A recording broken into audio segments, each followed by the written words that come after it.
Ravi de vous retrouver sur le plateau de Lady vous écoute. Nous allons, avec nos invités du jour, revisiter des sujets qui vous ressemblent, qui vous rassemblent. Merci pour votre fidélité à notre émission depuis 2008. Nous allons donc ensemble les recevoir. Monsieur Patrick Sondé, bonjour. Freddy Nsonde. Freddy. Je vais y arriver. Grave. Ça n'est pas grave. Vous êtes bien aimable. On appelle cela les aléas du direct. Ouais. Vous êtes conseiller municipal dans la commune d'Évry-Courcouronnes. Merci d'être venu nous parler de vos actions, de vos engagements et de votre vision du monde. Et puisque j'ai dit Patrick, c'était à cause de vous, monsieur Njoya. Vous êtes consultant en bien-être. Merci d'être venu nous voir, monsieur. Et je voudrais préciser que vous êtes le secrétaire général de SIATFEL, de l'association que nous avons reçue pendant 2 émissions déjà. Étant donné qu'il y a une actualité à laquelle nous vous convions, c'est le festival Modarbo, c'est le 5 juillet 2025. L'adresse, la voici, à vos stylos, 3 boulevard du Nord, le Rincy. Et le sujet de ce festival-là, nous en parlerons quelque peu, d'autant que certains de nos invités sur le plateau sont partie prenante de cela. Et quand je l'ai dit ainsi, je n'ai pas fini. Je vous donne la parole à vous, monsieur Cyril Saint-Yrian. Bonjour. Bonjour. Merci à vous d'être présent. Vous êtes le directeur de ICA ou ICA, mais pas que, parce que vous avez à votre actif plusieurs cordes, je ne voulais pas dire casquettes pour ne pas vous décoiffer. Et vous êtes vous aussi engagé dans ce festival Modarbo. Vous nous direz comment. Vous n'avez pas que cela à votre actif, je le disais. Il est des sujets que nous allons ensemble développer. Merci. Et enfin, nous avons avec nous Israïm Melas. Bonjour, monsieur. Bonjour. Merci d'avoir accepté notre invitation. Vous êtes engagé, vous aussi, vous serez présent le 5 juillet 2025, 3 boulevard du Nord, le Rincy. Mais vous avez dans vos activités, pour vous d'être dans la gestion de relations clients, vous m'avez confié que c'était... sur tous les sujets, quels qu'ils soient, vous faites un devoir de pouvoir contacter ceux qui doivent acheter. Et nous avons une petite surprise, nous en parlerons tout à l'heure, on va parler de la mode. Merci donc à vous d'être là, tous les 4. Je voudrais, si vous le voulez bien, que nous mettions en perspective, c'est vous qui nous le confiez, Cyril Saint-Yrian, la décennie internationale des personnes d'ascendance africaine. Il paraîtrait que ce serait la 2e décennie, qu'il y en aurait eu une jusqu'en 2024, et que de 2025 à 2034, il y a donc cette thématique-là et c'est à l'initiative de l'UNESCO. Là, si vous voulez, ce qui s'est passé, c'est qu'il y avait une première décennie qui a été passée avec les Nations Unies, l'UNESCO, et elle n'a pas été prise vraiment en charge. Parce que bon, c'est pas évident d'organiser tout ça pour la décennie africaine. Donc du coup, ils l'ont renouvelé avec un suivi. C'est pour ça qu'aujourd'hui, vous avez la structure qui s'appelle FMIPAD, qui suit de près, c'est une association, l'association fondation de Mamoudou International, je ne sais pas si vous connaissez. C'est une association qui regroupe plusieurs personnes d'origine africaine. Et en fin de compte, donc, ils ont en charge de bien veiller que ça se passe bien sur la nouvelle décennie. C'est pour ça qu'aujourd'hui, on a eu plusieurs fêtes au niveau de l'UNESCO. Voilà, tout simplement. Et après, aujourd'hui, vous avez des symboles. Donc c'est un symbole de couleur noire et blanche avec une forme de spirale, avec l'Afrique au milieu. La décade, je ne sais pas si ça parle à quelqu'un. Mais ce qui nous parle en tous les cas, l'Afrique au milieu du monde, oui, ça nous parle beaucoup. Ne dit-on pas que c'est le berceau de l'humanité? Je voudrais, si vous le voulez bien, vous donner la parole, Patrick Njoya, en revenant quand même sur un point. Vous êtes consultant en bien-être. Si je vous donne la parole en début d'émission, c'est parce que j'en convenais avec vous, Freddy, de ce que, quoi qu'il soit fait, encore faut-il que les êtres humains se portent bien. Parce que ce soit la décennie internationale des personnes d'ascendance africaine, que ce soit le développement, que ce soit les actions au sein des communes, la politique de la ville, tout ce qui s'ensuit, que ce soit la mode, bon, le préalable, c'est que les êtres humains se portent bien. Et donc vous, dans le registre du bien-être, vous vouliez partager avec nos téléspectateurs un aspect particulier. Je vous laisse la parole. Oui, tout à fait. Merci. Effectivement, comme vous venez de le dire, c'est très important, quelles que soient les activités que nous voulons faire, de se porter bien et d'être en bonne santé. Et dans le cadre du festival, nous allons présenter l'importance de sensibiliser la population à la prévention pour la santé. Aujourd'hui, nous sommes actifs, nous avons beaucoup d'activités, mais bien souvent, on ne prend pas suffisamment le temps de se poser la question: est-ce que toutes les actions que je mène, personnelles, professionnelles ou autres, me permettent tout d'abord d'être bien dans mon corps, d'être en bonne santé pour profiter de la famille et de pouvoir gérer tous ces différents enjeux. Et ça sera l'un des objets que je vais présenter ce jour dans le cadre de ce festival. Et c'est aussi ce dont vous nous parlerez tout à l'heure. Vous êtes tout de suite, tout oreille, amis téléspectateurs. Oui, si vous ne vous portez pas bien, vous seriez bien peu de choses. Nous avons besoin de la santé. Alors, cette fois-ci, je ne me trompe plus, Monsieur Freddy Sondé, je vous laisse la parole. Vous êtes conseiller municipal, je le disais, à Évry-Courcouronnes, mais c'est un engagement qui est la conséquence, en quelque sorte, de votre vision aussi de la citoyenneté et de tous vos administrés. Tout à fait. Bon, déjà, rebonjour.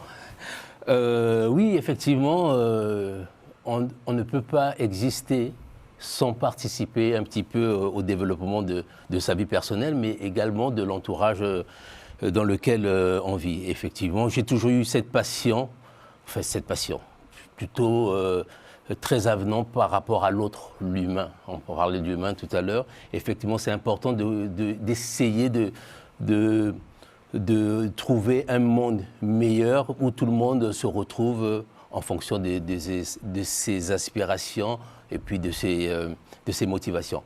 Alors moi, mon engagement, il date un petit peu du milieu des années 90. Par hasard, lors d'une réunion publique politique dans la ville dans laquelle j'habitais, toujours dans le 91. Et ensuite, je suis passé de ce stade de simple observateur à acteur, en faisant du militantisme et finalement me retrouver sur une liste de l'élection municipale en 2008 et finalement d'être élu conseiller municipal. J'ai été 13 ans maire adjoint. Et depuis 2-3 ans, je suis effectivement sorti de la majorité municipale, bien sûr par choix, par conviction aussi, parce que je pense qu'on peut aspirer aussi à autre chose. Et l'année prochaine, il y a les prochaines séances municipales et voir quel projet je pourrais également apporter pour mes compatriotes de la ville d'Évry-Courcouronnes. Et pour aussi peut-être susciter des vocations auprès de vous qui nous regardez. Sachez que d'où vous êtes, il y a certainement lieu de faire quelque chose, de vous engager dans la vie associative et qui sait, peut-être aussi dans la vie politique, puisque c'est comme cela qu'on peut transformer le monde. Un autre engagement... Je peux juste rajouter très rapidement. Allez-y, je vous prie. Oui, effectivement, moi, le conseil que je donne aux jeunes, puisque c'est plus aux jeunes que je m'adresse, parce que l'avenir les appartient, c'est de s'investir, peu importe. Dans le monde associatif, il y a pas mal d'associations créées dans ce sens, et c'est très bien, il faut s'impliquer dans les partis politiques existants. Si seulement on veut d'eux, hein. Mais si on reviendra dessus tout à l'heure si vous le voulez bien. Mais en tout cas, il faut s'investir, parce que bien sûr, le vide sert... La nature a horreur du vide. Voilà, tout à fait. Autre engagement, Israïm, je vous laisse la parole parce que vous m'avez confié que vous avez cet engagement pour l'Afrique tout azimut. Certainement, vous voulez partager des choses avec nous. Pourquoi tout cet engagement? Qu'est-ce qui vous a motivé? En fait, je suis un Africain des Antilles. Je suis un Afro-ascendant. Des Antilles, vous disiez? Voilà, des Antilles. Je suis d'ascendance africaine. Oui. Donc, depuis le plus jeune âge, j'ai toujours vécu l'Afrique en moi, en fait. Donc, l'Afrique vit en moi. Donc, toujours cet engagement de vouloir comprendre les origines, d'où venons-nous, l'histoire des Antilles, liée à l'Afrique, la traversée des Atlantiques pour arriver dans les Amériques. Donc, tout de suite, j'ai eu cet engouement de retour en Afrique. Donc, une démarche de back to Africa, comme on dit Comme on dit en créole. En créole aussi, on dit retourner en Afrique. Oui. Donc, en créole, on peut dire je suis dans une démarche de retour en Afrique. Donc, dans la mouvance de Marcus Garvey. Donc, je suis dans cette démarche-là de pouvoir nous permettre de rentrer chez nous, de rentrer à la maison, en fait. Si je peux, avec votre permission et celle de tous les téléspectateurs, si on fait un tour de plateau, vous avez le profil le plus africain parmi ces messieurs. On a dû vous le dire déjà. Oui, tout à fait. Bon, c'est un juste retour des choses. Tout à fait. Et c'est déjà un bon point de départ. Tout ceci, cadeau pour vous, Cyril Saint-Thirian. Vous l'avez entendu, vos co-panélistes sur le plateau sont chacun engagés pour le bien-être des êtres humains, pour l'Afrique, pour la citoyenneté. Avec tout cela, pensez-vous qu'il y ait suffisamment de matière pour cette deuxième décennie internationale des personnes d'ascendance africaine? Je pense qu'avec tout cela, de toute manière, il n'y en a jamais assez. parce que sinon on n'en parlerait pas. Après, le but c'est de mettre en avant toutes les belles choses que tout le monde fait. Donc là, ça fait plaisir de voir que sur tous les différents domaines, les Africains sont présents. Et voilà, donc que ce soit politique ou dans le business ou dans le bien-être. Après, je pense qu'aujourd'hui, tout ça, la décennie, donc il ne faut pas la négliger, il faut la mettre en avant, il faut en parler beaucoup plus. Parce que moi, ce que je peux remarquer, c'est que beaucoup de gens, en me baladant, que ce soit à l'UNESCO, parce que je recadre aussi sur les routes de la soie, parce que l'Afrique fait partie de la route de la soie au niveau du commerce. Peut-être qu'on n'est pas forcément sur les pays, mais on est sur la trajectoire. Et aujourd'hui, je pense que c'est très important, donc c'est pour ça qu'on pourra peut-être se diffuser des images par la suite. Mais là, aujourd'hui, la décennie africaine, il faut en parler, il faut se souder les coudes, parce que la meilleure façon de rester unis, c'est aussi à travers le partage de business, de valeurs, et ça va engager une certaine paix, une sérénité, et on en a tous besoin, parce qu'on voit bien que quand il y a des conflits, ça déraille. Et aujourd'hui, en plus, la décennie africaine, elle est importante pour les Africains, mais pour les pays voisins. Parce qu'on est voisins aussi. Et en fin de compte, donc c'est important que tout le monde en profite, parce qu'on parle aussi de l'océan. C'est vrai, il y a aussi les 10 ans de l'océan qui ont déjà commencé depuis plus de 2 ans. Donc là aussi, on va donc, par rapport au projet, au festival, on va être aussi basé sur l'eau. Parce qu'il ne faut pas, quand on parle de Nations Unies, vous avez des objectifs. Des objectifs mondiaux, il y en a 17. Je ne sais pas si vous saviez, il y a 17 objectifs mondiaux, avec toutes les petites couleurs qu'on peut observer. Les ODD, oui, bien sûr. Voilà, les ODD. Et donc, c'est le 6e, celui de l'eau. Le premier, c'est la longévité. Et donc aujourd'hui, il ne faut pas négliger tous ces objectifs mondiaux qui permettront à tout le monde de passer une bonne décennie africaine. Alors, les objectifs de développement durable, pour ne pas les nommer à l'initiative des Nations Unies, sont là pour susciter en tout cas l'engouement des uns et des autres et la prise en compte par les citoyens du monde de ce qu'il y a des objectifs à atteindre. Est-ce que vous pensez que ces objectifs puissent être bien compris? Je vous pose la question parce que vous parlez de sensibilisation des populations sur quelque chose qui leur est beaucoup plus immédiat, c'est-à-dire la santé. Oui, tout à fait. C'est vrai qu'aujourd'hui, il y a beaucoup d'enjeux. On parle de l'eau. L'eau, pour nous qui sommes ici en Occident, ça paraît être une banalité. C'est à la portée de tout le monde. Mais n'oublions pas que dans beaucoup de pays, ce n'est pas vraiment ça. C'est une denrée rare. C'est une denrée rare parfois. Et difficile à pouvoir obtenir. Pourtant, l'eau fait partie de l'un des piliers du corps humain pour être en bonne santé. Donc ça, c'est déjà une première base. Après l'eau, il y a également d'autres éléments qu'il faut tenir en compte pour pouvoir être en bonne santé. Aujourd'hui, vous savez, les recherches médicales, scientifiques disent que l'être humain est censé vivre 120 ans en très bonne santé. Et je pense que lorsque vous regardez autour de vous, vous ne connaissez pas beaucoup de personnes qui vivent 100 ans en bonne santé. Généralement, la plupart des personnes vivent 80, 90 ans. Pour les plus robustes, les plus costauds, et les 10 dernières années, c'est plein de problèmes médicaux. Mais souvent, on ne se pose pas la question. On se dit que c'est dans l'air du temps, que c'est normal, que c'est la fatalité, et on fait avec. Et notre rôle, l'un de mes rôles, c'est de pouvoir montrer à la population mondiale que ce n'est pas une fatalité. Il y a une issue, et cette issue commence tout simplement par la qualité de notre nutrition. On a parlé de l'eau, on dit que l'appétit vient en mangeant et la soif s'en va en buvant. Oui, j'allais me tourner vers vous. Vous avez donc des administrés. Ce message qui vient de nous être livré par Patrick Njoya, pensez-vous qu'il soit avantageux de pouvoir le relayer auprès du plus grand nombre? Oui, bien sûr. En matière de sensibilisation, c'est une bonne chose. Mais moi, j'aimerais quand même rajouter quelque chose sur la santé, puisque là, on parle vraiment des pays africains. Hein. Ici, la santé, on est quand même soutenu, on est quand même, voilà. Il y a quand même des choses déjà mises en place. Mais qu'est-ce qui se passe en Afrique? L'une des maladies du siècle, comme on dit, c'est la psychologie. C'est-à-dire les pays africains sont meurtris par plusieurs... Les maladies mentales. Les maladies mentales, là, que ce soit la famine, les guerres civiles qui ne cessent de croître. Et je pense que cette sensibilisation, il faut qu'il y ait un accès psychologique, c'est-à-dire il faut qu'on s'investisse vraiment sur tous ces enfants qui sont déscolarisés. Il n'y a pas que la misère, hein, mais que tous ces enfants scolarisés, ces enfants qui ont été soldats, ces femmes battues, ces femmes violées, voilà. Et il faut qu'un travail psychologique aussi se fasse. L'alimentation, c'est vrai, mais la psychologie, je pense que c'est aussi déterminant.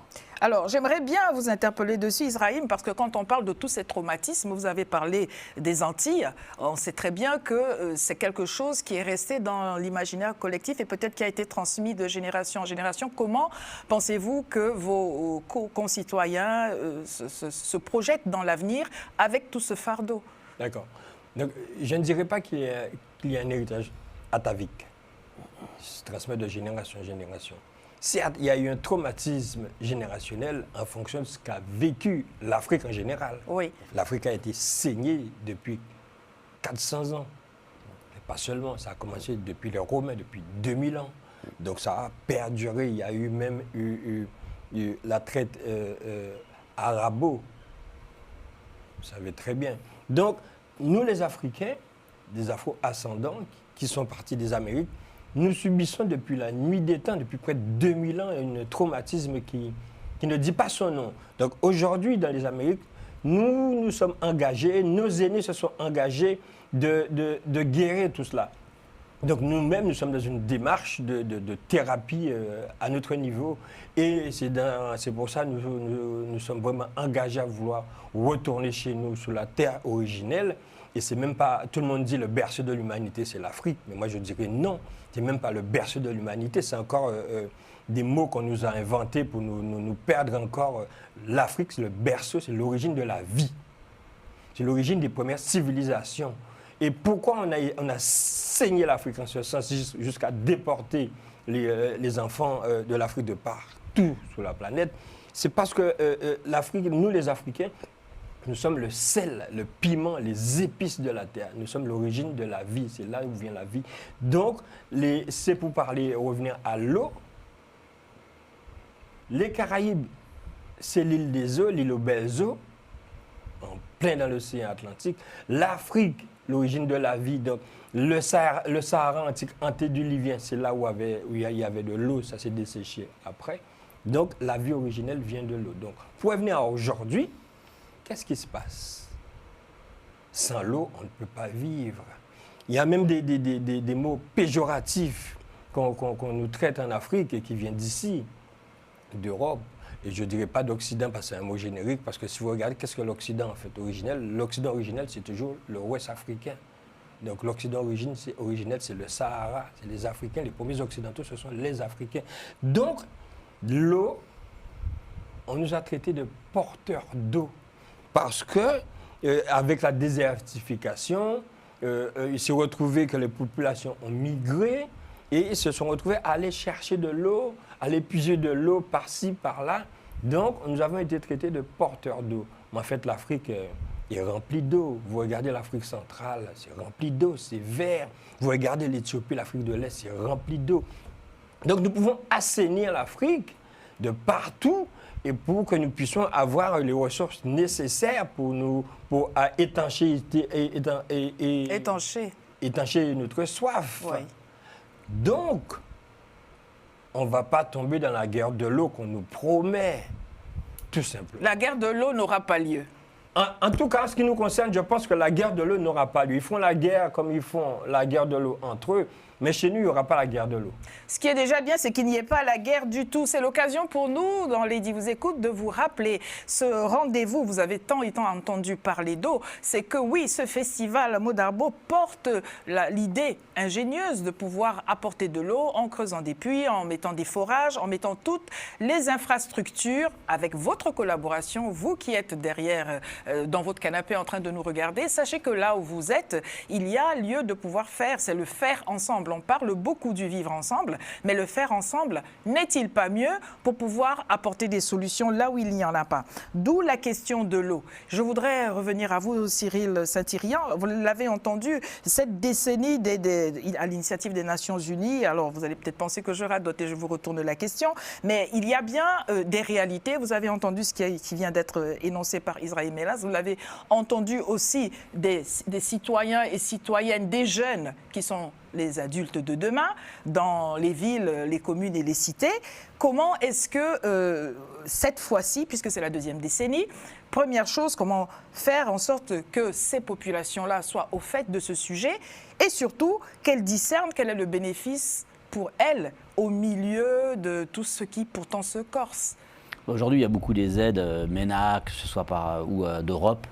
Donc aujourd'hui, la décennie, c'est profiter pour essayer de faire des nouveaux projets à l'écoute. Puisqu'aujourd'hui, qui dit décennie, dit écoute pendant ces 10 ans supérieurs. C'est pour ça qu'ils l'ont renouvelé. C'est parce qu'en fin de compte, personne n'a vraiment utilisé voilà, personne n'a utilisé, ou très peu. Et du coup, aujourd'hui, il y a d'autres personnes qui ont vu et qui ont appris peut-être sur la fin de cette première décennie qui avait tous ces avantages et que personne n'en avait vraiment parlé. Donc du coup, c'est cette association qui en a... Juste pour une précision, pardonnez-moi de vous interrompre. En fait, l'objectif de cette décennie, c'est de mettre en œuvre des projets, c'est cela ou autre chose? Déjà, la décennie, c'est mettre en avant. C'est les Nations Unies qui mettent en avant, à travers l'associatif, qui mettent en avant l'Afrique. En finançant des associations pour des projets? Il y a des projets, il y a des aides. En fin de compte, aujourd'hui, par exemple, je vais dire une bêtise, moi aujourd'hui, je fais partie, j'ai sollicité Erasmus+, pour faire des projets, on m'appelle professeur Boulette. Pourquoi? Parce qu'en fin de compte, j'organise des événements avec des jeunes avec des vélos qui partent dans les montagnes, dans les différents pays, et parce que vous parlez d'eau, il y a de l'eau, mais pour la retenir aussi, il faut des racines, donc il faut des arbres. Et le problème de beaucoup de pays comme ça, qui ont été complètement... on a retiré complètement tous les arbres partout, ça a été complètement une déforestation, c'est des problèmes aussi qu'on rencontre aujourd'hui. La sécheresse, elle est due aussi à la déforestation.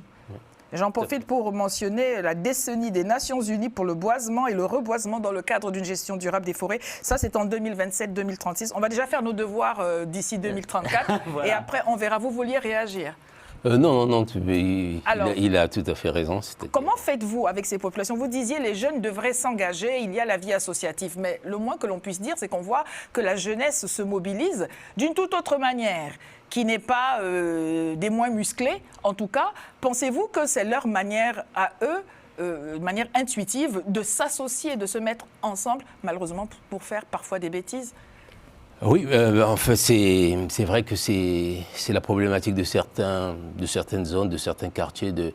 Je pense que c'est un problème de génération. Si vous voulez parler des RICS interquartiers. Il y a bien eu mai 68. Hein. Oui, mais en ce moment, ce qui se passe, c'est... Enfin, moi, je n'ai pas vécu mai 68, mais en tout cas, c'est désolant de voir des mamans pleurer leurs enfants pour rien, en fait. Mais oui. Est-ce que vous pensez, pardonnez-moi, est-ce que vous pensez ce qu'il nous disait, Israïm, sur la perception de soi, parce que vous l'avez si bien décrit, des populations venues d'ailleurs, d'autres nés sur le terrain, mais de parents venus d'ailleurs, pensez-vous que tout ce terreau-là, quelque part, soit malheureusement, j'allais dire le carburant, mais la poudre à canon? Tout à fait. Je pense qu'il y a un problème d'identité. D'identité, c'est un mot qui Le mot est sorti. Oui, d'identité. Alors, il faut prendre des pincettes. Hein. Quand je parle d'identité, on a du mal à se connaître soi-même. Moi, par exemple, je ne suis pas né sur le territoire français. Je suis arrivé très, très jeune du Congo-Brazzaville. Et je suis reparti, je suis revenu. Et je n'ai pas la même perception. Certaines problématiques d'ici, de certains quartiers d'ici, ne se passeraient pas de la même manière en Afrique.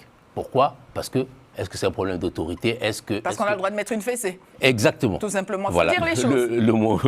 Le mot est sorti. Donc voilà, il faut je pense qu'il y a un cadrage. Les jeunes d'aujourd'hui, sans juger, hein, parce qu'on ne va pas faire de la psychologie ou de... voilà, on ne va pas faire... Mais il y a une grosse problématique, c'est se retrouver qui sont ces jeunes. Quand moi, par exemple, je suis alerté par des jeunes de 4e, 3e qui cherchent un stage d'observation et qui n'arrivent pas à le trouver dans une ville de 70 000 habitants. Aucune entreprise n'est capable de prendre un jeune. On lui demande de faire des efforts, de se lever le matin, oui, mais quand il joue le jeu, c'est un refus. Voilà. Que vous disent les entreprises? Est-ce que la commune, la municipalité va vers les entreprises pour justement ouvrir les portes à ces jeunes? Je ne suis plus aux affaires depuis 2 ans. Je suis sorti mais en tout état de cause, sans faire de procès à qui que ce soit, le problème qu'il y a sur Évry-Cockorn, c'est le problème qu'il y a dans d'autres villes, hein, c'est-à-dire le jeune de 14 ans à qui on dit à qui la maman, là je parle de la maman en guillemets, pourquoi? Parce que c'est quand même le repère pour les jeunes. Non, c'est pas le repère, c'est le remère. Le remer, ah oui. Bon jeu de mots. Voilà, donc qui se lève le matin et qui fait 2-3 entreprises pour avoir un stage d'observation d'une semaine non rémunéré et à qui on dit non, on ne prend pas ou on n'a pas besoin. Des jeunes qui vont dans des parcours d'alternance, qui n'ont pas d'entreprise, qui sont obligés d'arrêter leurs études parce qu'effectivement, pas d'alternance, on valide pas son année. Finalement, qu'est-ce qu'on fait? On reste à la maison, on tourne en rang et la porte des bêtises, elle est là. Après, il y a cette problématique des risques qui touche quand même les plus jeunes. Aujourd'hui, c'est les 12-13 ans, parce qu'il y a un manque quand même de repères. Et comme on dit... Là, je suis d'accord, c'est un manque de repères. De repères, oui. Oui. De repères. Et là, effectivement, il y a du boulot, parce que au lieu d'investir, par exemple, je donne pour des vacances, des vacances, des colonies, ce serait bien que ces jeunes-là aillent, par exemple, en Afrique. C'est peut-être le mot qu'il faudrait changer quand même, ces vacances-là. Ouais. Oui, parce que tout est dans les mots. Si les vacances s'appellent colonie, je ne sais pas pour vous, mais c'est un tout petit peu... Exactement. Donc voilà, les faire connaître un petit peu le monde, les sortir un peu de leur zone de confort, parce qu'il faut reconnaître qu'il y a quand même un confort d'être dans son quartier, d'être dans sa ville, et d'aller un petit peu à l'extérieur. Il y a des pays africains, là je parle de l'Afrique parce que c'est vraiment le sujet d'aujourd'hui, mais qui ont besoin... ce genre d'échange, ce sera une prise de conscience pour eux. Et c'est important que ces jeunes se posent la question de savoir, effectivement, on peut être utile autrement, pas seulement dans les bêtises. Et on ne parle même pas de la technologie qui a avancé, les réseaux sociaux, ça va tellement vite que tout le monde est dépassé. Et que les parents sont dépassés. Les parents sont dépassés. Voilà donc, amis téléspectateurs, c'est un tout petit peu beaucoup musclé comme thématique, mais vous l'avez compris, nos invités se font un devoir dans leurs actions de terrain, dans leur mobilisation respective, dans leur vision du monde, d'apporter ce qui peut changer la donne. Je vais vous donner la parole, Israël, mais avant cela, j'aimerais bien, Patrick Joya, que nous parlions donc, vous avez entendu tout ce qui se dit, vous le saviez déjà de toute façon. Pensez-vous qu'au milieu de cela, il soit même possible pour qui que ce soit de penser à soi?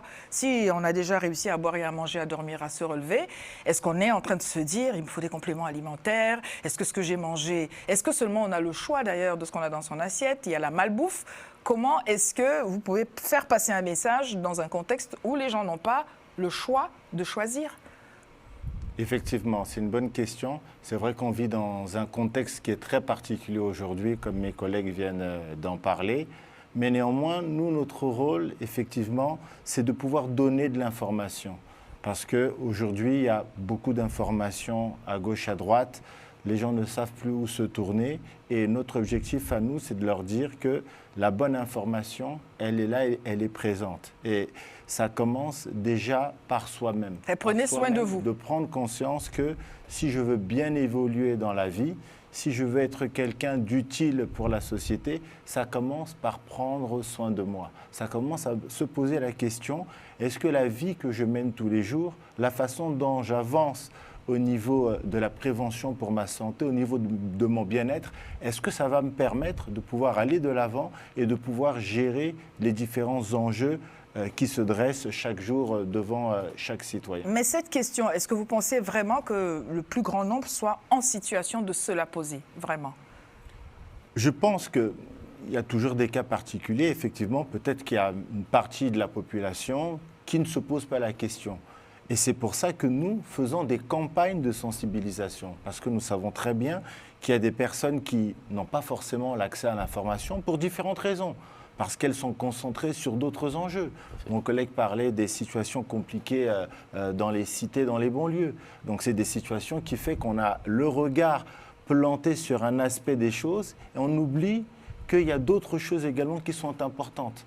Voilà pourquoi nous sommes là pour pouvoir faire des campagnes de sensibilisation, d'information, afin que les citoyens se disent qu'il est temps un petit peu de redescendre sur terre, de réfléchir en moi-même et de me dire, est-ce que moi, l'être humain que je suis, est-ce que je prends soin de mon corps?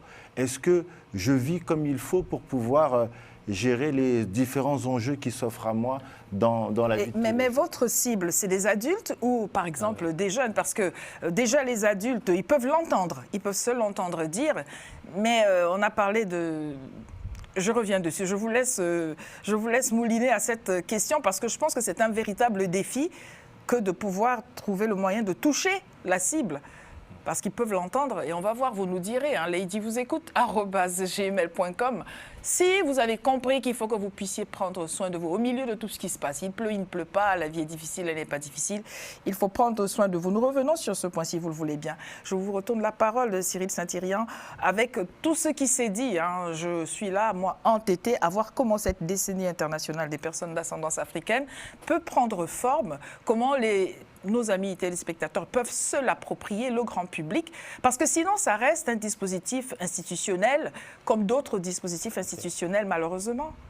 Moi j'ai envie de vous dire, je ne maîtrise pas le sujet et je le connais le sujet. Oui. Donc par rapport à toutes vos questions, j'aurais aimé que peut-être d'autres personnes soient présentes avec moi, mais je trouvais ça important d'en parler, c'est pour ça que je vous ai énoncé les choses. Par rapport à tout ça, de toutes les manières, à partir du moment où l'Afrique est mise en avant, de toutes les manières, ce sont des projets qui sont subventionnés pour mettre en avant. Donc il faut en profiter, il faut échanger. Oui, les problèmes des femmes, les problèmes des enfants, les problèmes des autistes, parce qu'on parle aussi des autistes. Tout à fait. On parle des handicapés. Aujourd'hui, on est sur... parce qu'aujourd'hui, comme vous le savez, je suis d'origine arménienne.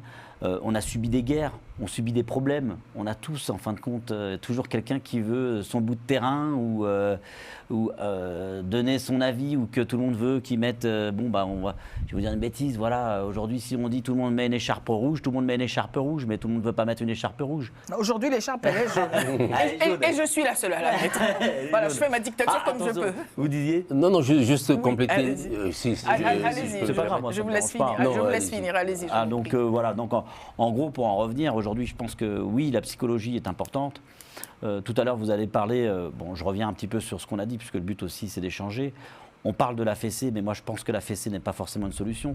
Combien même j'étais un père autoritaire aussi, et j'ai un père autoritaire, et que j'aime, parce que c'est pas parce qu'on a eu la fessée qu'on n'aime pas nos parents. Donc nous disions la même chose. On dit peut-être la même chose, mais aujourd'hui, il y a d'autres choses. Mais je pense qu'aujourd'hui, parce que quand il est interdit d'interdire et qu'il soit reproché aux adultes de ne pas pouvoir cadrer leurs enfants, que faut-il faire? C'est un tout petit peu compliqué. Aujourd'hui, malheureusement, merde, ça va être quoi, la séquestration quelque part, entre guillemets, parce que nous, on était mis au mur quand on faisait une bêtise à l'école. Aujourd'hui, même les parents, les profs, je crois qu'ils n'ont même plus le droit de faire ça, puisque c'est humilier un enfant.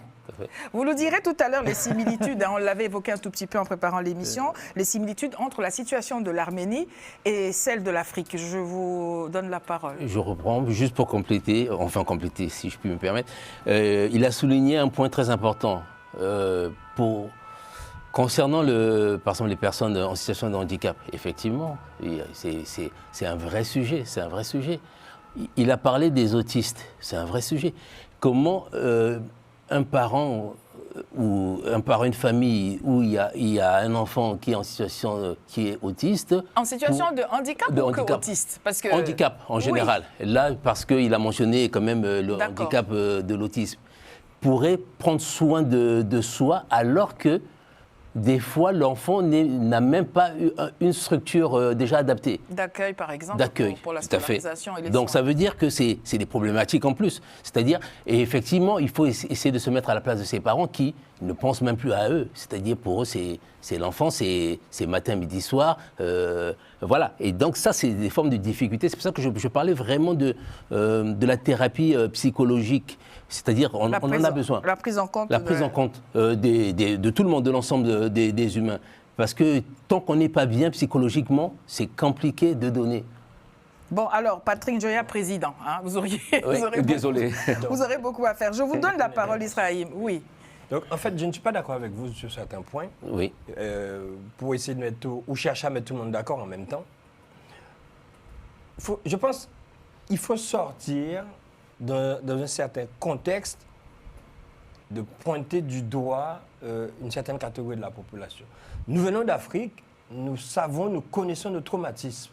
Vous venez du Congo, moi je viens des Amériques, Guadeloupe, Martinique, vous venez de l'Arménie, vous venez du Cameroun. Donc nous sommes là pour faire le bien. On va compter. D'accord. En fait, nos parents sont venus ici, certains ne sont pas venus. Donc, le contexte régional a changé. Moi, je ne vais pas parler d'adaptation parce que qui dit adaptation, s'adapter, dit un peu dégénérer un peu. Donc maintenant, dans ce contexte où nous nous trouvons, il y a certains cadres que nos parents ne maîtrisaient pas. Maintenant, nos enfants sont nés ici. comment les accompagner, comment apporter des solutions, comme disait monsieur, de bien-être, pour pouvoir permettre à nos enfants d'être bien, se sentir bien là où ils sont nés et là où ils sont. Donc nous-mêmes qui sont leurs aînés, nous devons mettre en place des structures pour leur permettre d'être épanouis. Nous n'allons pas attendre à chaque fois qu'une entreprise dite à droite, à gauche, va faire de l'insertion pour nos enfants. Par exemple, le festival que nous préparons pour bientôt, et c'est aussi un tremplin, un support, mot d'argot, pour pouvoir faire de l'insertion. Même ce mot insertion, encore, c'est un mot générique qui nous perd comme beaucoup de mots génériques qui nous perdent. Il va falloir que nous revoyions aussi notre lexique et même faire de l'étymologie pour que nous puissions donner à nos enfants d'autres langages, d'autres directions et nous-mêmes faire des choses par nous-mêmes, pour nous et pour nos enfants qui est l'avenir de l'Afrique. Je reviens toujours à l'Afrique parce qu'on dit que l'Afrique est l'avenir du monde, comme l'Europe dit l'Afrique est l'avenir de l'Europe. Mais est-ce que l'Afrique est l'avenir des Africains pour les Africains eux-mêmes? Donc nous-mêmes, en tant qu'Africains, il va falloir que nous nous remettons dans notre contexte africain, là où nous sommes sur la planète, parce qu'en Europe, il y a 10 000 ans, il y a 5 000 ans, les premiers Européens viennent d'Afrique. Donc nous-mêmes, il va falloir que nous nous mettions en phase avec nous-mêmes pour permettre à nos enfants d'avancer dans la vie. Et je vais revenir à la décennie africaine. La décennie africaine, la première décennie africaine qui a été faite. Certes, pourquoi nous les Africains, on n'était pas informés? Moi, j'étais informé. J'ai observé ce phénomène. Mais beaucoup d'Africains n'ont pas été informés. Pourquoi? Parce que c'est resté dans un cadre totalement institutionnalisé. La jeunesse n'était pas informée, la population n'était pas informée. Donc, si vous voulez vraiment nous permettre d'accéder à la décennie africaine qui arrive, il va falloir faire une bonne communication là-dessus. Il va falloir informer les gens, et aller dans les quartiers, aller dans la ville, faire des festivals comme Modarbo un peu partout dans le pays, même en Afrique même, et donner un support vraiment de communication intense. Et pour pouvoir permettre aux Africains de prendre part à tout cela. Mais ce n'est pas on fait pour les Africains ne sont pas informés. C'est pour ça que... On dit que ouais, la jeunesse africaine ne va pas bien. Travailler le matin. Je n'ai pas dit ça. Non, il a dit on. Il n'a pas dit le conseiller municipal, il a dit on. D'accord. Oui, mais c'est pas du doigt. Non, mais c'est... Du tout point. Pour globaliser le sujet. Ouais. Donc maintenant, il va falloir qu'on s'y mette, vous et moi, Monsieur Ndjoya et nous, nos amis téléspectateurs, pour que nous puissions vouloir unir l'Afrique. Tout le 25 mai, par exemple, la journée de l'unité africaine, ça peut rester un rêve, mais à un moment donné, il va falloir que ça se concrétise. Que ça concrétise. Donc, on va unir l'Afrique comment? Politiquement, culturellement, économiquement, ainsi de suite, et donner les bons exemples à nos enfants, tout simplement. Nous allons parler de l'Arménie. Que tout le monde ne connaît pas nécessairement. Je vous posais la question tout à l'heure. Quelles sont, d'après vous, en tant qu'Arménien, les similitudes que vous trouvez avec l'Afrique? Je voudrais le rappeler, vous travaillez beaucoup aussi avec l'Afrique. Quels sont les points communs? Moi, je veux dire, de toute manière, aujourd'hui, l'Arménie, c'est un pays aussi qui a subi des guerres, qui subit beaucoup de choses, qui est aussi, comme vous disiez, nous, il fut un temps où l'Arménie, c'était...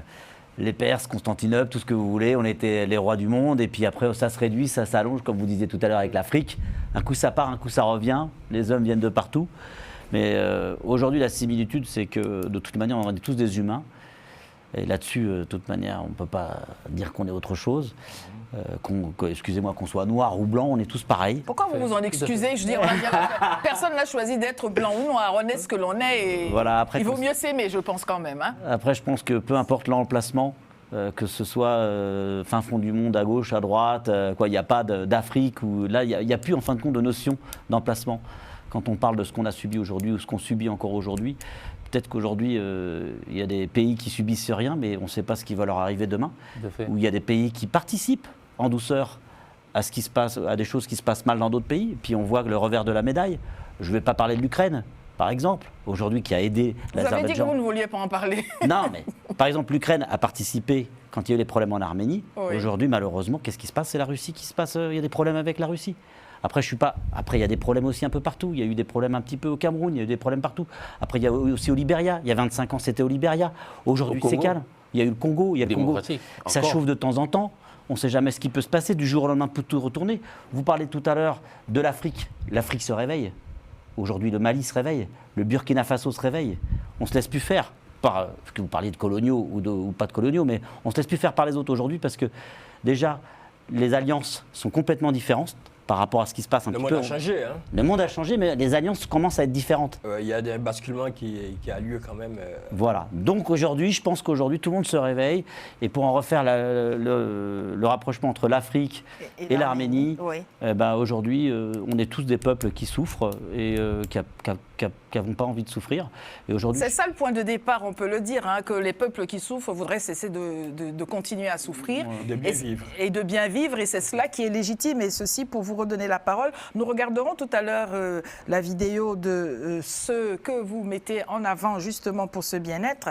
Mais j'aimerais bien que vous nous disiez, et je rappelle à nos amis téléspectateurs, que ce que vous proposez sera disponible aussi le 5 juillet 2025, donc lors du festival Modarbo. Ce sont donc des compléments alimentaires pour ne pas les nommer. Et vous pourrez donc sur place apprendre ce qu'il faut faire, comment, et pour vous mieux porter. Maintenant, j'aimerais bien qu'on nous parle de ce qu'il y a. Il y a quoi? Un complément alimentaire. Les aliments, on sait ce que c'est, mais les compléments alimentaires, on ne sait pas très bien ce que c'est.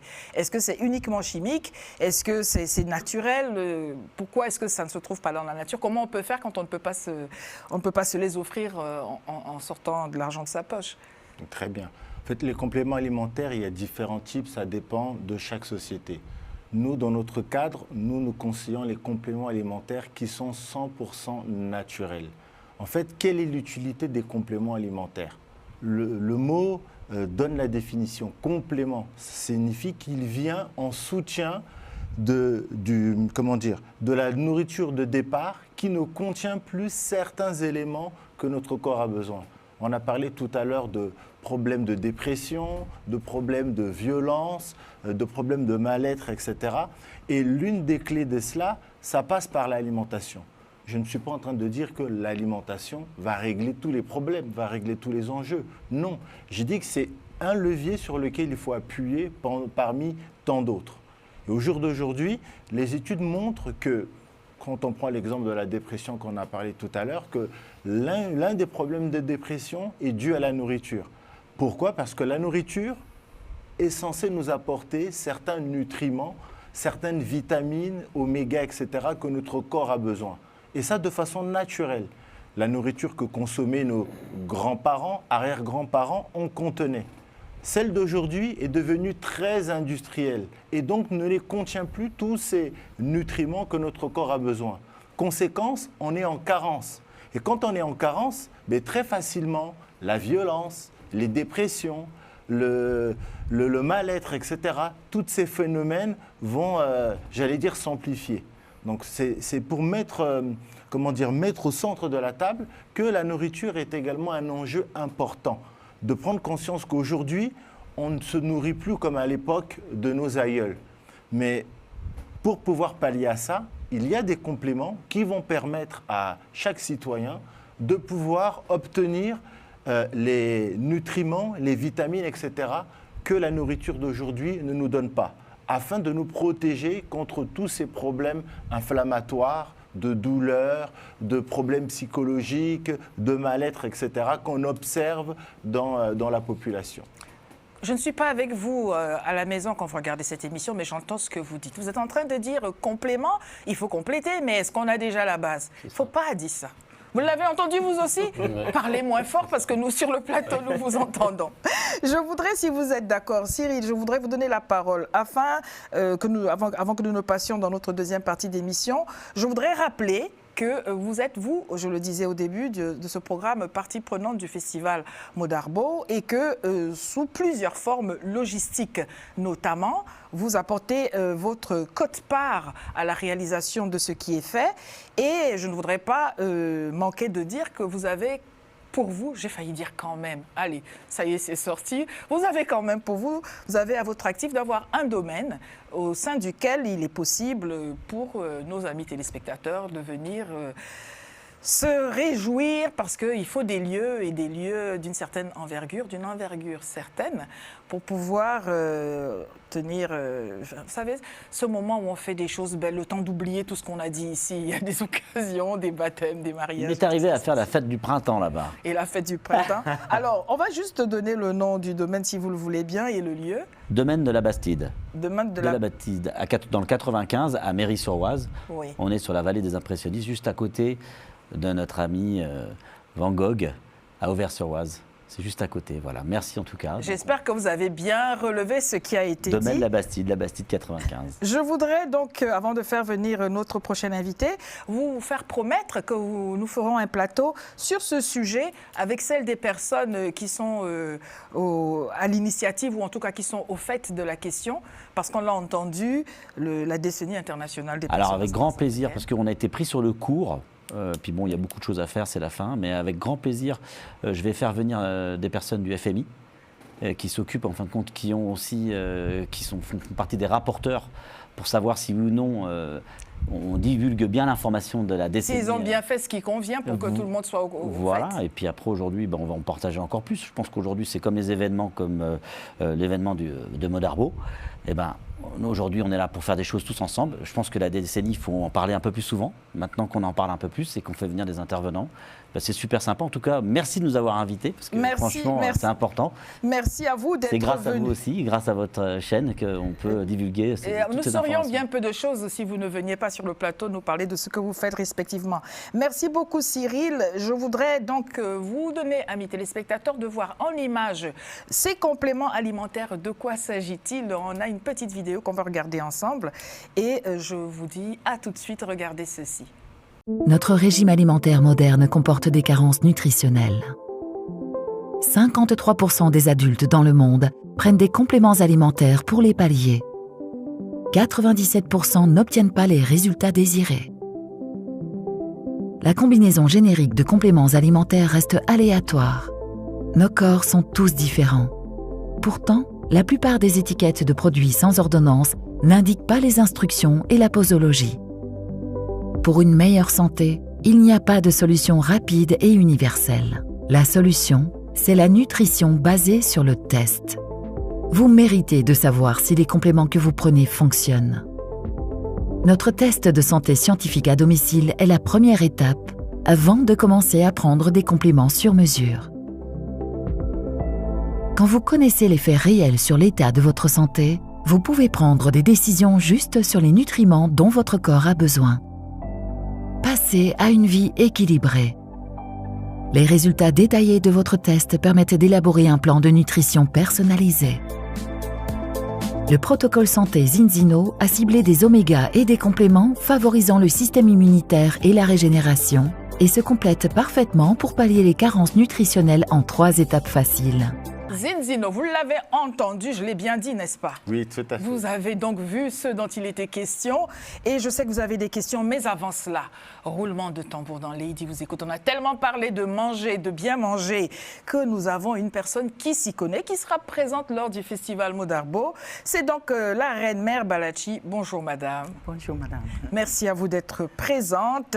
J'ai marqué que vous êtes traiteur. Je sais que vous n'êtes pas que traiteur, parce que bon, on a vu circuler des photos de repas. Oui. C'est vous qui les confectionnez. C'est moi qui les confectionne. Et vous serez donc, je le disais, présente au festival.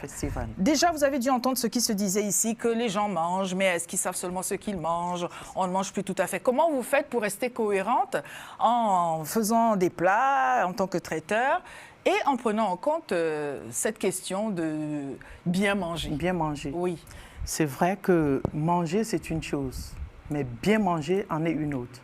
Et le plus souvent, on confond manger et bien manger. Comment faut-il faire? Pour bien manger, il faut mieux varier ses repas. Il faut savoir déjà qu'est-ce qu'on mange, la façon par laquelle ça a été préparé et surtout manger naturel. Éviter les boîtes de conserve, c'est pas... Enfin, je ne dénigre rien. Non, mais je suis on marche dans la vérité dans sur la ce cuisine plateau. Naturelle. Oui. Et c'est sur quoi j'essaie de... C'est dessus, c'est votre ancrage. C'est mon ancrage. Et surtout, traditionnel et les valeurs ancestrales. C'est-à-dire, je ne suis pas dans les petits plats d'aujourd'hui. Vous n'êtes pas dans le micro-ondes, vous n'êtes pas dans le réchauffé, vous n'êtes pas dans les plats industriels. Pas du tout. C'est vraiment la cuisine à l'ancienne. Et cette cuisine-là, elle était plus naturelle. Et c'est pour ça que nos parents avaient moins de problèmes que nous aujourd'hui. Bon, cela est dit, on voit l'eau qui nous monte à la bouche, là, à l'écran, avec ce que vous nous proposez. Ça vous parle? Non, mais...